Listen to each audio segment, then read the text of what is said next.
What's up, guys? Andrew Coop here with another Coop Scoops. Last time we did running back breakouts. This time, let's look at wide receivers. Some tricks that I look into when I'm trying to find who's going to break out this year. So there's some misconceptions out there on how it works. There's people that legitimately say, oh, third-year wide receivers, that's when it happens. Do we really think that's the case, that they just play in the league for 2 years and all of a sudden they blow up? Why did Justin Jefferson blow up as a rookie? How come he didn't have to wait 3 years? It's ridiculous for people to look at it that way. With those guys, what typically happens is the way the contracts work with 3 to 4 year contracts is that contracts run out, other guys leave the team, and they get a new role. A great example is Chris Godwin. They had Mike Evans playing split end.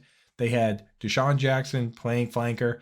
They even used Adam Humphries in the slot at times. So Chris Godwin was basically just playing slot, didn't really get a lot of playing time for the first 2 years. Then all of a sudden, Deshaun Jackson is gone.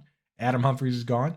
Now Chris Godwin plays flanker in 2 wide receiver sets opposite of Mike Evans, and then he plays slot when they go to 3 wide receiver sets. He never comes off the field. A lot of people don't pay attention to the position, but there's actually 3 different roles within the wide receiver position. There's a split end who lines up with their foot tethered to the line. You need 7 guys tethered to the line every play. That's usually a big guy like Mike Evans or Kenny Golladay. They line up opposite the tight end. The tight end's on the other side because you need to have 7 guys with the 2 widest being eligible to catch passes.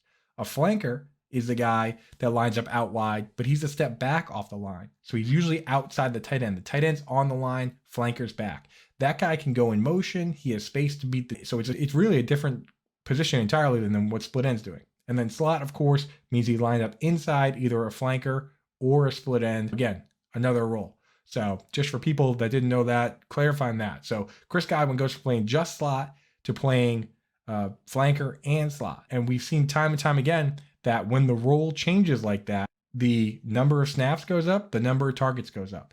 A big example would be CeeDee Lamb last year, right? When Michael Gallup got hurt, so as a rookie, he played 94% of his snaps in the slot with Michael Gallup and Amari Cooper on the outside. Because of that, he was the guy that comes off the field in 2 wide receiver sets, so he was only playing 64% of the overall snaps. With Michael Gallup out last, there was a stretch of weeks where he was playing 57, 62 snaps out wide, 59 per game. Over those 3 weeks, he averaged 24 PPR points per game. When Michael Gallup came back, there was a 3-game stretch where all 3 wide receivers were healthy, and he went back to just playing slot, coming out of the game, and he only averaged 12 PPR points in those games.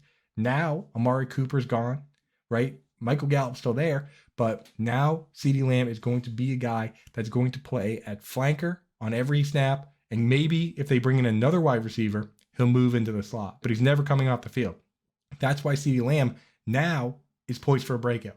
It's not because he's a third-year guy. It's not just because Amari Cooper's gone and now there's more targets available. It's because his role is going to change. So there's a number of guys, I wrote down a few of them here, that are in that situation where they played a ton of slot and they came off the field, right? Cedric Wilson is an example of a guy who played a ton of slot, came off the field, but he went to a team where now he's pretty much dust with the Dolphins. They have Tyreek Hill, Devontae Parker, Jalen Waddle. Even if they were to get rid of Devontae Parker, he would be the guy that comes off the field in 2 wide receivers. So we hate that situation for him. Tyler Boyd's another guy. That situation is not going to change for him.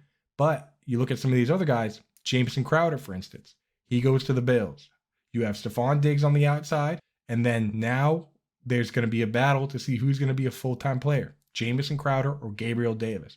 You kind of have to pick your horse in that fight because since they have O.J. Howard now, along with Dawson Knox, they're going to run 2 tight end sets. They're going to run fullback Reggie Gilliam. Someone's going to come off the field. At some point, there's only going to be 2 full-time guys. Maybe you just go with whoever's cheaper based on ADP. Maybe you think it's going to be Gabriel Davis. Maybe you think it's going to be Jameson Crowder. You got to pick a horse in that fight. As of right now, I think Gabriel Davis has a pretty good shot, but you can't be surprised if the veteran Jameson Crowder kind of takes that role.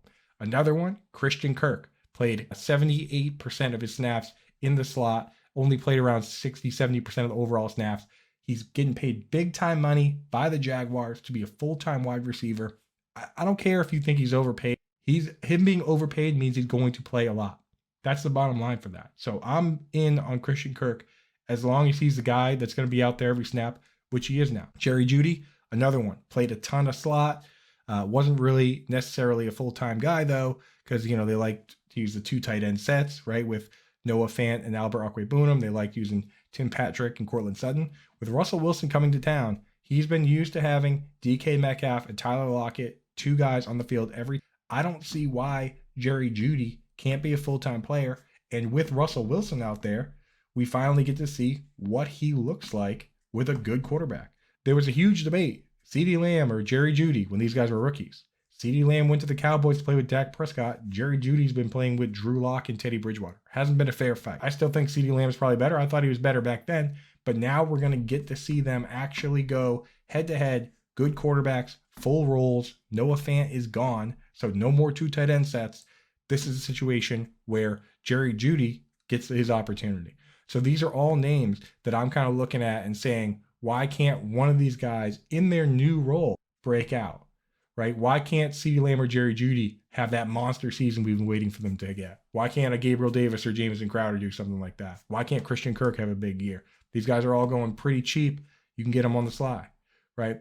The other, so I'm going to talk about 3 total in this video. The next one is something we talked about to a certain degree with the running backs, is just an offense that takes a big step forward. You look at some of these teams and they're throwing 50, 60. They're scoring 50, 60 touchdowns. And we've seen quarterbacks like Tom Brady, Peyton Manning throw 50 touchdowns. Patrick Mahomes throw 50 touchdowns.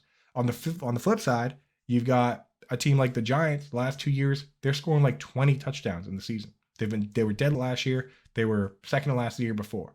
If that team can turn it around and throw a normal 30, 35 touchdowns, now some of these guys like Kenny Golladay, Kadarius Toney, Sterling Shepard, they could be values. They could be bargains, right? So you got to look at some of these offenses, like the Bengals, for instance, who won 4 games. They put it all together, took a big step forward. Now those pass catchers took a huge leap last year, and they were big values, right? Teams like the Dolphins are clearly going after it. Those guys could become values. You look at some of these other teams that are poised to compete. Even the Lions are kind of stepping it up. DJ Chark has a clear path to targets. Amon-Ra St. Brown has a clear path to targets. That's what you want to look for. So look for offenses that are making improvements. Michael Pittman now gets to play with Matt Ryan. Why can't Michael Pittman be a guy who goes from a kind of middling player with Carson Wentz to a guy that blows up with Matt Ryan? If Deshaun Watson gets to play, why can't Amari Cooper have big numbers? These are the things to think about. This is situations where we want to see what the rules, if the rules change, if things open up for these guys, right? Rondale Moore, another name. He gets to play with Kyler Murray. Now there's no more Christian Kirk. Maybe he gets a full-time role. Start thinking about these offenses, how they operate, how they're set up, and look at guys that didn't get an opportunity last year. The opportunity is getting bigger this year, and the offense could be getting better. Now, the third one and the last one is kind of a sneaky one I've been talking about on Twitter, sending out videos there, is the skeleton crew wide receiver, right? So you have teams that are essentially tanking or doing a rebuild year where they say, okay, let's let all our free agents leave. We'll not sign anybody, so we get a bunch of compensatory picks.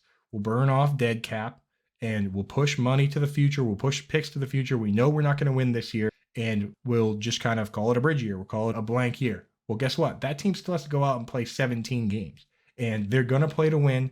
They're going to be throwing the ball around. Somebody gets to benefit in those offenses. I can list them all day long if you really want. The Bills, when Josh Allen first came on board, they had no wide receivers because they were doing a bridge year. Robert Foster had multiple 100-yard games. Keelan Cole on the Jaguars. Kenny Britt on the 2016 Rams had 1,000 yards. Terrell Pryor on the Browns, when they were rebuilding, had 1,000 yards. Just last year, Amon-Ra St. Brown is the perfect example. They traded their quarterback.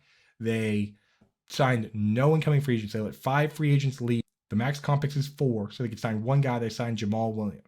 They ran a straight skeleton crew. They won 3 games, and Amon-Ra St. Brown got to get all those targets because there was no one else there. Preston Williams on the Dolphins got to get all those targets because no one else was there. In Dynasty, you got to be aware of that because obviously the Dolphins went and brought in Will Fuller and Jalen Waddle and now Tyreek Hill, so now Preston Williams is dust.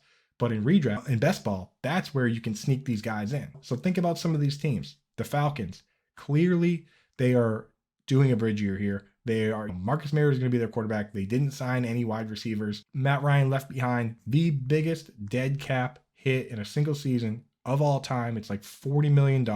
They just need to get through this year, make that go away. Kyle Pitts is obviously going to be out there.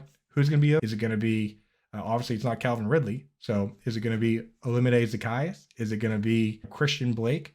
Maybe they draft a rookie. Even if they draft a rookie late, he could be this year's Preston Williams. He could be this year's Amon-Ra St. Brown. These are the situations you want to look at. Look at the Bears. They didn't really bring in any pass catchers. Why? Darnell Mooney is going to be a guy. Why can't maybe Byron Pringle or somebody else hanging around that team? You got to look for opportunity wherever it shows itself, right?